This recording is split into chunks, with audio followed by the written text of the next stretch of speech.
Assalamualaikum warahmatullahi wabarakatuh, teman-teman. Apa kabar semuanya?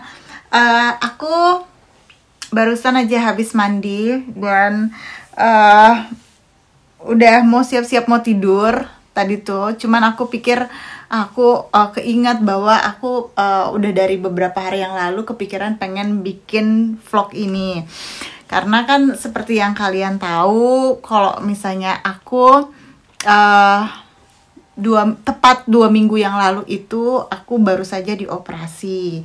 Dan teman-teman, alhamdulillah, terima kasih yang sebesar-besarnya buat kalian semua yang sudah mendoakan, yang sudah luar biasa perhatiannya, attentionnya, pokoknya terima kasih banyak semuanya, sarannya juga. Karena waktu itu kan aku sempat drop karena aku punya tekanan darah yang rendah, dan banyak sekali komen yang masuk kasih saran apa aja yang harus diminum, apa aja yang harus dimakan. Jadi alhamdulillah aku sudah pulih, alhamdulillah aku sudah sehat. Doakan terus agar tetap sehat. Nah, kali ini aku akan menjawab semua pertanyaan dari kalian.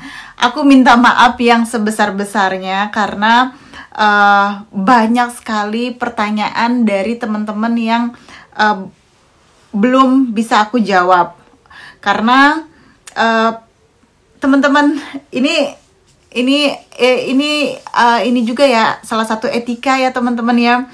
Jadi kalau misalnya aku kasih saran buat teman-teman juga, karena aku pernah di posisi itu, ya kalau misalnya kalian punya saudara atau teman yang baru saja dioperasi, please jangan terlalu banyak bertanya. Maksudnya jangan terlalu banyak bertanya, sakit apa, kenapa bisa, kenapa kok dioperasi, yang seperti itu jangan teman-teman. Please tunda dulu, meskipun kalian tuh gatel pengen tahu, please tunda dulu. Karena yang mereka butuhkan itu adalah support dan doa kalian.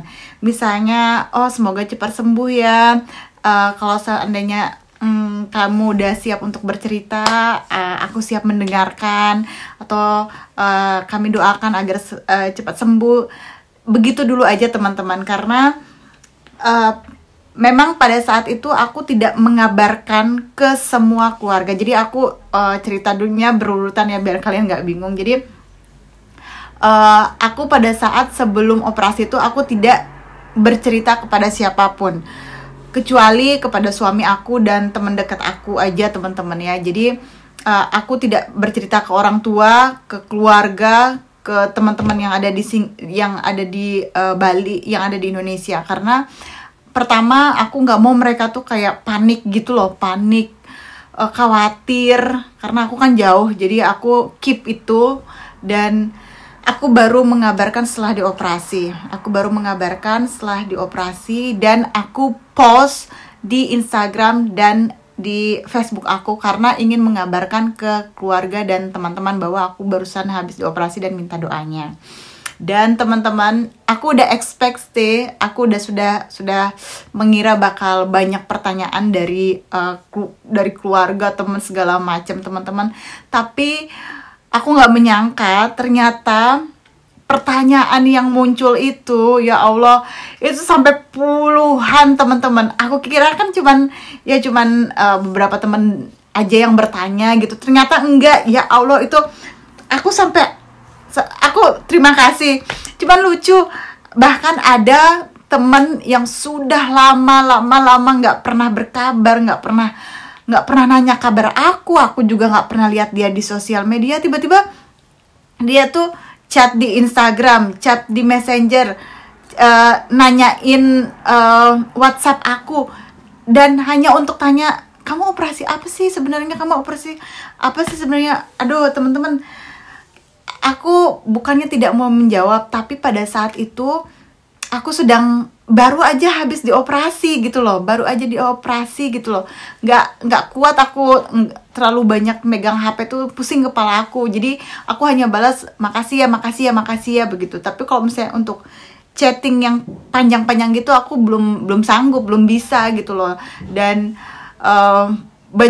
sayangnya banyak juga orang yang tidak mengerti gitu loh, dan mungkin tersinggung, aku nggak ngerti juga. Jadi please Nah, singkat cerita, jika kalian punya teman, sahabat, atau keluarga yang baru saja selesai operasi, doakan mereka, support mereka, dan kasih mereka waktu. Ketika mereka sudah pulih, sudah recovery, baru kalian mungkin bisa ditanya. Kalaupun kalian mau bertanya, sekali, dua kali, apabila dua kali sudah tidak dijawab sama mereka, itu artinya mereka pengen privacy. Jadi kalian harus hargai itu. Kalaupun mereka tidak mau berbicara, tidak mau bercerita, itu karena mereka tidak nyaman. Karena aku pun begitu, teman-teman. Jadi tapi saat ini aku akan bercerita. Oke, siap-siap. Jadi apa sih sebenarnya operasi yang aku baru aja jalani 2 minggu yang lalu? Jadi teman-teman, mungkin teman-teman tahu bahwa 2 tahun yang lalu itu I was pregnant, teman-teman. But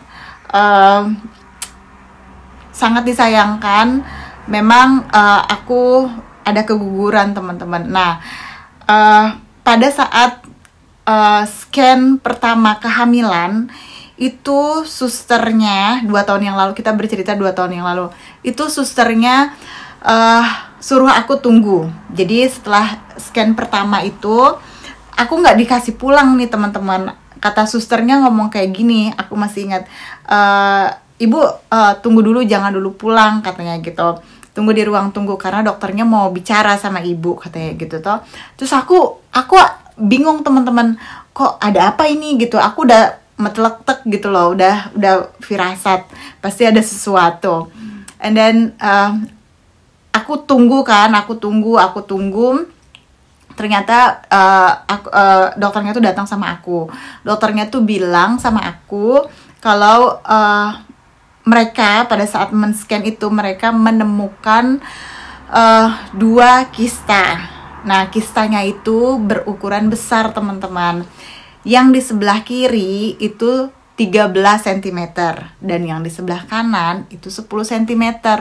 Jadi mereka tuh besar gitu loh. Nah, si bayi ini kan kecil mungil gitu kan. Nah, dokter aku itu bilang sama aku bahwa ini harus dioperasi agar si kistanya tuh tidak twisted, tidak terbelit atau tidak pecah di dalam dan membahayakan si bayi. Tapi operasi ini harus menunggu 3 bulan masa kehamilan, karena waktu itu aku scan itu 7 minggu kalau nggak salah. Nah, terus digituin sama dokternya itu, katanya itu ini harus nunggu 3 bulan dulu baru kita bisa operasi karena bayinya terlalu kecil gitu toh. Nah, akhirnya scan kedua, aku pulang tuh. Setelah itu aku pulang, aku cerita sama suami aku, cerita sama si Simon, dan si Simon itu kayak worry gitu loh, kayak khawatir gitu.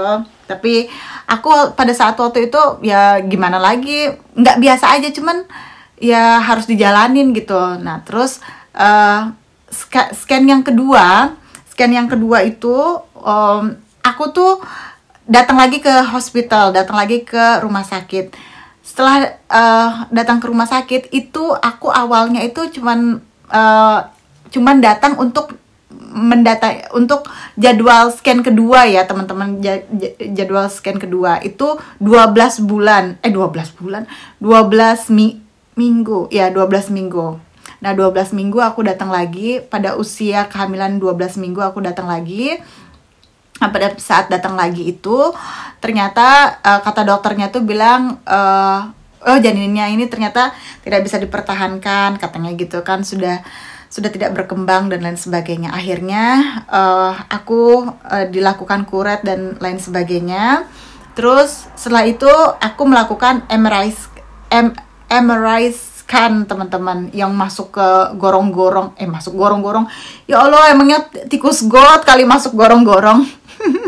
Jadi aku masuk kayak di tube gitu, masuk ke dalam ruangan gitu, kayak bulatan, kalian tau lah pokoknya, dimasukin ke tube kayak gitu. Dan mereka tuh ini harus segera dioperasi.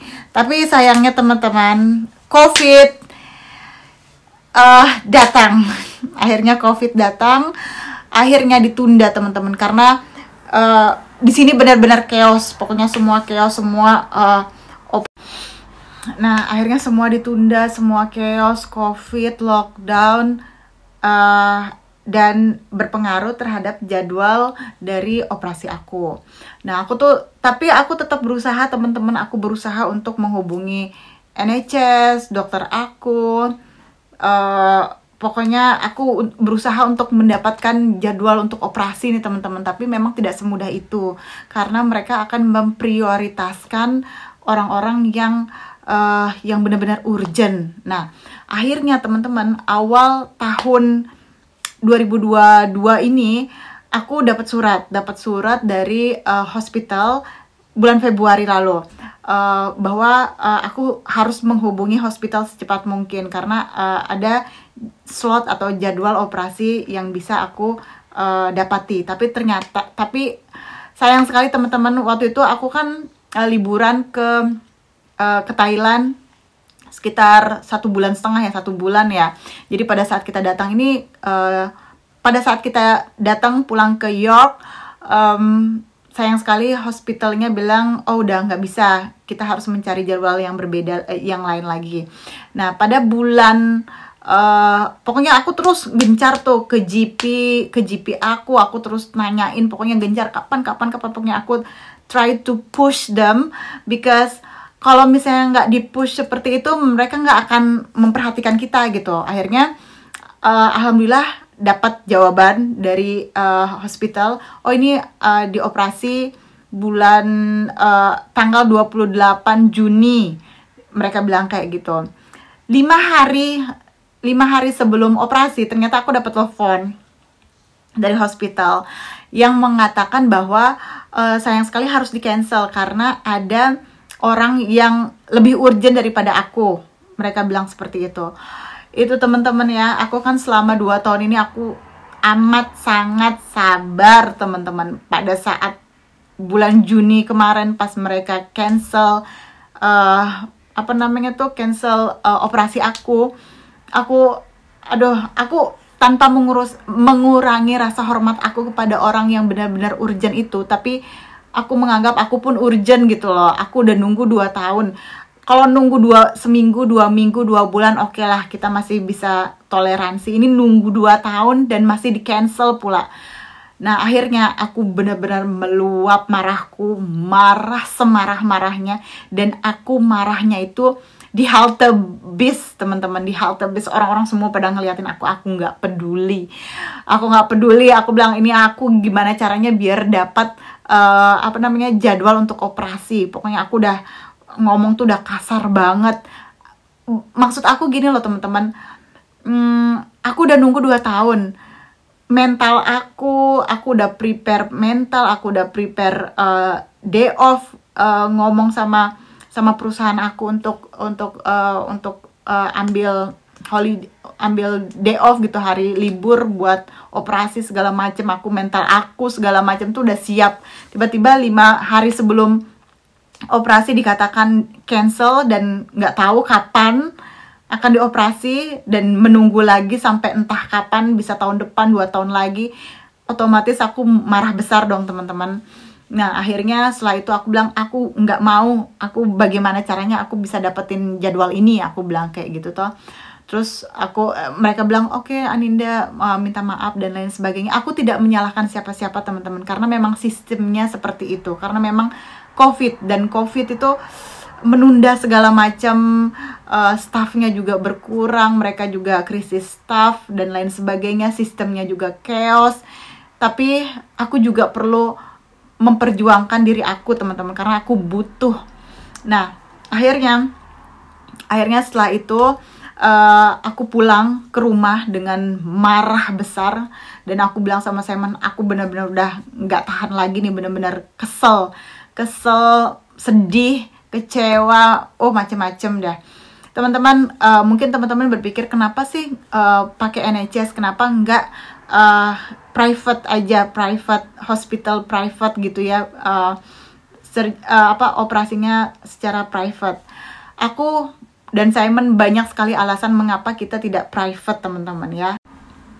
Pertama teman-teman, karena aku pindah ke UK ini teman-teman ya, visa aku itu kita sudah bayar mahal. Dan visa aku itu setiap 2,5 tahun sekali itu kita membayar uang untuk kesehatan di sini tuh luar biasa mahal, teman-teman. Luar biasa mahal. Jadi pertama visa kita udah mahal, kita udah bayar service untuk kesehatan kita di sini sudah mahal sekali. Kemudian ditambah aku di sini bekerja. Aku bekerja dan setiap bulannya itu ada potongan untuk kesehatan aku di sini gitu loh. Jadi kalau pakai NHS itu kan memang begitu ya teman-teman ya. Ada potongan gaji aku tuh dipotong untuk kesehatan di sini teman-teman. Jadi aku berpikir bahwa kita udah bayar mahal nih, tapi kok kenapa kita nggak nggak dapat treatment juga ini dari NHS gitu kan. Jadi bagaimana caranya dipush terus. Nah, aku tuh udah pada saat mereka bilang cancel, aku tuh udah give up gitu loh teman-teman. Aku bilang sama Simon, dan lagi kalau kita private di sini teman-teman ya, aku udah searching di Inggris ini untuk private itu teman-teman sampai 200 juta untuk operasi yang aku alami itu. Untuk private itu 200 juta. Jadi aku pikir, my God, we already pay for like expensive visa, and then we have to pay another private surgery. So jadi kita nggak berusaha deh gimana caranya biar bisa dapatin NHS ini. Terus udah kayak gitu, yang kedua aku tuh udah bilang sama Simon udah bilang sama aku, kalau misalnya sampai bulan September tahun ini 2022 ini tidak ada improve, tidak ada updatean dari hospital di sini, kita bakal pulang ke Indonesia dan melakukan operasi di Indonesia. Karena aku udah cari-cari di Indonesia, itu harganya tuh kan masih lebih bisa ditekan daripada harga operasi private di sini teman-teman. Di Indonesia banyak yang di bawah 100 juta gitu loh. Meskipun itu mahal, tapi tetap aja lebih mahal di sini lah, intinya seperti itu. Nah, tapi akhirnya alhamdulillahirobbilalamin aku dapat telepon lagi. Dikatakan bahwa mereka akan melakukan operasi pada tanggal 30 Juli bulan ini ya, 30 Juli. Dan alhamdulillahnya lagi aku ditelepon lagi kedua kalinya bahwa ada yang meng-cancel operasi pada tanggal 12 Juli. Jadi mereka taruh nama aku di situ teman-teman, karena aku udah marah-marah, mungkin mereka inget gitu ya, oh ini si Aninda yang marah-marah waktu itu. Jadi mereka taruh nama aku di situ teman-teman. Akhirnya alhamdulillah dipercepatlah operasi aku dari tadinya tanggal 30 menjadi tanggal 12 Juli. Alhamdulillah operasi endometriosis aku berjalan dengan lancar. Jadi aku melakukan laparoskopi dan semua alhamdulillah lancar teman-teman. Alhamdulillah dokter aku sudah menemukan 2 kista besar itu 13 cm sama 10 cm. Jadi teman-teman, operasi apa yang sudah aku lewati 2 minggu lalu itu adalah operasi kista endometriosis teman-teman. Banyak juga yang bertanya, apa sih gejala ciri-ciri kista endometriosis ini teman-teman, kista yang ada di perut aku. Nah teman-teman, ini aku benar-benar kasih saran yang sedalam-dalamnya. Jadi teman-teman, aku tuh kalau misalnya aku waktu itu nggak hamil, aku nggak akan tahu teman-teman, karena aku menyepelekan. Ini juga harus hati-hati dan harus kalian perhatikan teman-teman. Aku tuh pada saat di Indonesia sekitar sebelum pindah ke sini, 7 tahun yang lalu ya, gejalanya nih 7 tahun yang lalu teman-teman ya. Jadi gejalanya tuh teman-teman, aku setiap kali menstruasi aku merasakan sakit teman-teman. Itu gejalanya, itu yang aku rasakan. Pada saat SMP biasa aja, SMA biasa aja, kuliah aku biasa aja. Nah, aku mulai merasakan sakit itu sekitar 7 tahun yang lalu, 6 tahun yang lalu, sekitar 7 sampai 6 tahun yang lalu. Itu waktu aku masih kerja di Denpasar ya teman-teman ya. Itu pertama kalinya aku benar-benar ngerasain sakit men yang ekstrim sakit. Nah, pada saat itu aku kerja di Denpasar nih teman-teman. Aku waktu itu kerja kan di luar ya, kerja di lapangan gitu. Pernah sekali waktu aku tuh sampai gemeter gitu loh teman-teman. Aku nggak pernah ngerasain itu. Aku mens, aku lari pagi, sedangkan aku waktu itu hari pertama menstruasi. Itu karena biasanya aku nggak apa-apa, aku lari pagi sama teman aku di Sanur. Setelah itu teman-teman aku tuh kayak ngedrop sedrop-dropnya, padahal biasa aja sebelumnya. Drop sedrop-dropnya kayak mau pingsan gitu di sepeda motor. Teman aku tuh pulang tuh aku pelukan gitu, aku takut sama sahabat aku, Ita, I love you so much. Aku tuh peluk dia teman-teman, aku bilang aku nggak tahan gitu ya, karena aku mau pingsan karena sakitnya itu teman-teman. Sebelumnya tuh aku nggak pernah ngerasain kayak gitu. Terus kita berhenti di Indomaret. Temen aku tuh langsung kasih minum. Aku di Indomaret itu udah kayak mau pingsan gitu teman-teman. Akhirnya dibawa pulang lah ke kos-kosan. Aku libur 2 hari karena mens itu kan sakit, nggak bisa bergerak. Aku tuh berpikir kenapa? Tapi hanya 2 hari teman-teman. Aku tuh nggak bisa bergerak loh, karena kalau bergerak itu kayak mau mati rasanya teman-teman. Sakit luar biasa, sakit. Aduh, dari 1 sampai 10, 100 deh sakitnya. Gimana sih rasa kayak mau mati gitu loh, rasa sakitnya tuh bener sakit. Nggak bisa bergerakin tangan gitu loh teman, nggak bisa gerakin tangan. Itu pertama kalinya aku merasakan sakit sesakit-sakitnya menstruasi. Terus aku muntah, saking sakitnya aku sampai muntah teman-teman, sampai muntah. Itu aku drop. Tapi aku again thank you so much to Ita, sahabat aku. Dia yang kasih aku beliin makan, pesan makanan, rujak segala macam. Dia yang ngurusin aku di kosan waktu itu. Dan aku tuh berpikir kok gini ya, nanti bulan depan kalau seandainya aku begini lagi, aku mau ke dokter deh, ditunda dulu gitu loh. Nah, setelah itu bulan selanjutnya aku memang sakit mens teman-teman, tapi sakit mensnya itu ya masih bisa ditahan, masih bisa kerja lain sebagainya. Dan aku berpikir mungkin waktu itu memang kondisinya lagi drop ya. Tapi aku masih bertanya ada apa. Setelah itu tidak begitu sakit teman-teman, tidak begitu sakit gitu. Dan aku berpikir mungkin waktu itu sakit mens biasa, aku capek. Dan again sebelum pindah ke UK ini, aku tuh ngerasa sakit lagi, tapi hilang sakitnya. Tapi sakitnya tuh cuma 1 hari atau 2 hari, hari pertama, hari kedua. Dan setelah pindah ke UK itu sakitnya berkurang teman-teman. Setelah menikah tuh sakitnya berkurang, nggak yang hebat banget tuh enggak. Jadi kadang-kadang aku kalau misalnya sakit mens atau mules masih bisa ditahan dan masih bisa beraktivitas.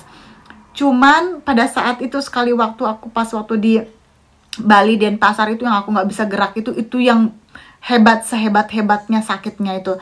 Tapi setelah itu tidak begitu teman-teman, biasa aja gitu, layaknya seperti sakit men biasa menurut aku.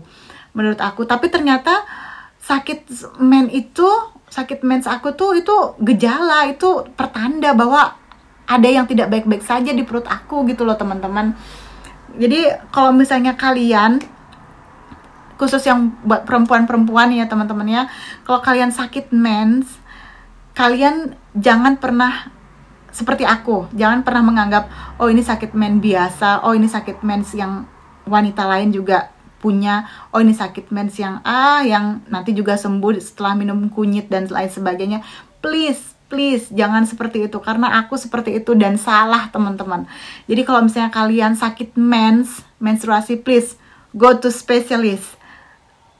Pergi ke spesialis kandungan atau apalah untuk di-scan teman-teman. Pergi ke spesialis kandungan, jangan malu, jangan takut, jangan merasa ini tabu. Jangan berpikir seperti itu, karena kita di Indonesia wanita itu, apalagi yang belum menikah ya, pergi ke dokter kandungan tuh malu-malu, takutnya dikira hamil di luar nikah dan lain sebagainya, padahal enggak seperti itu teman-teman. Itu tuh kalian untuk kesehatan, please belajar dari kesalahan aku.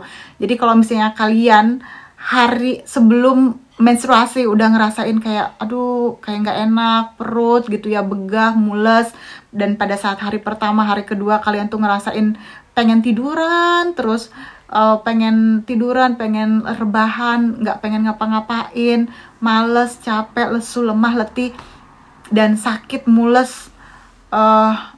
Kalau misalnya kalian ke kamar mandi pengen terus-terusan kayak pengen gitu kan, sakit pada saat buang air besar, atau darah menstruasi kalian banyak dan bergumpal, go to your doctor teman-teman. Book appointment right now, book your appointment and go to specialist.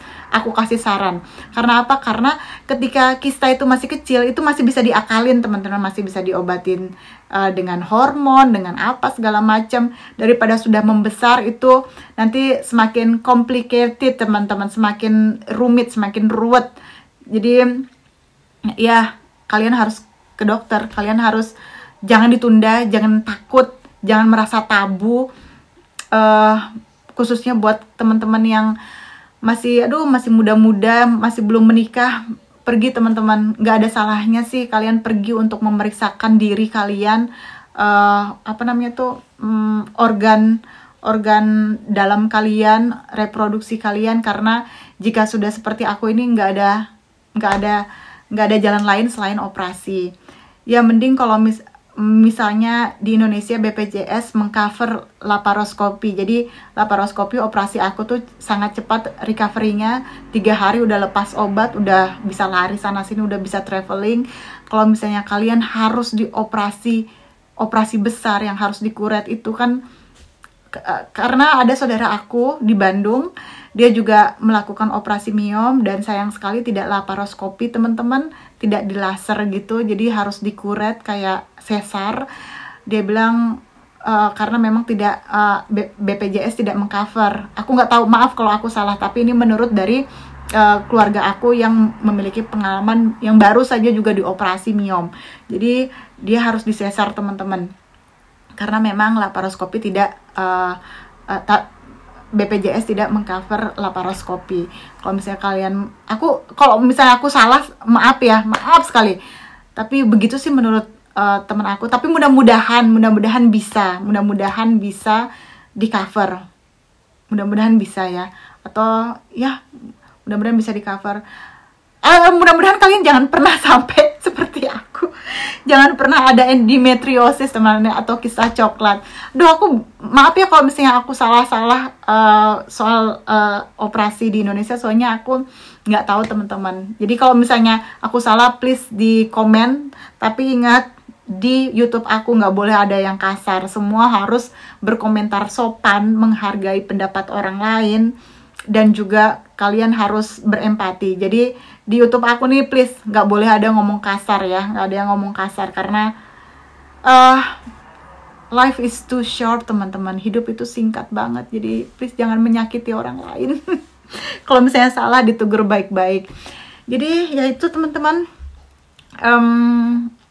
mudah-mudahan aku sembuh total 100%, karena seperti yang kalian tahu, kista itu kekambuhannya tinggi, jadi kapan saja bisa kembali. But ya minta aja sama Allah, minta disembuhkan 100%, biar semuanya lancar, biar aku sama Simon juga menjalani kehidupan normal dan bahagia. Begitu juga dengan kalian. Jadi saran aku, please teman-teman yang ngerasain sakit menstruasi, jangan menganggap biasa-biasa aja. Tidak ada yang biasa-biasa aja teman-teman. Kalian harus look after yourself. Kalian harus memperhatikan diri sendiri. Ketika kalian misalnya takut atau malu pergi ke dokter spesialis, ajak sahabat, teman dekat kalian, saudara, orang tua kalian untuk pergi diperiksain teman-teman.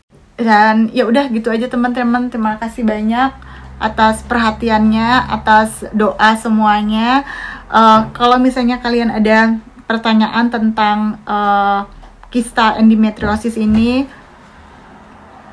Simon datang. Dalam. I'm sharing about endometriosis, darling. No. Yeah, so I told to them that if you feel pain when you get period, please go to doctor. Oh, not It's a just sign. pain in the ass, like. What time is it? Ooh, What time is sexy it? time. Oh my goodness, what time is it? What time is it? I don't know, darling. It's Asian dating. So long for Asian dating. Oh, what's on your mind, darling? Something you need to tell me. You got 10 minutes, darling. Don't worry about that. Alright. Oke, Nice to teman-teman. meet you. Nice to meet you. See you See you soon. Come and stay. Oh, nice leg. Oh. Simon ngajakin kalian nginep di sini, katanya come and stay. Jadi teman-teman, ya udah segitu aja. Kalau misalnya kalian ada pertanyaan, please komen di bawah. Nanti aku bakal bikin vlog tanya jawab endometriosis part 2. Oke, terima kasih. Assalamualaikum warahmatullahi wabarakatuh.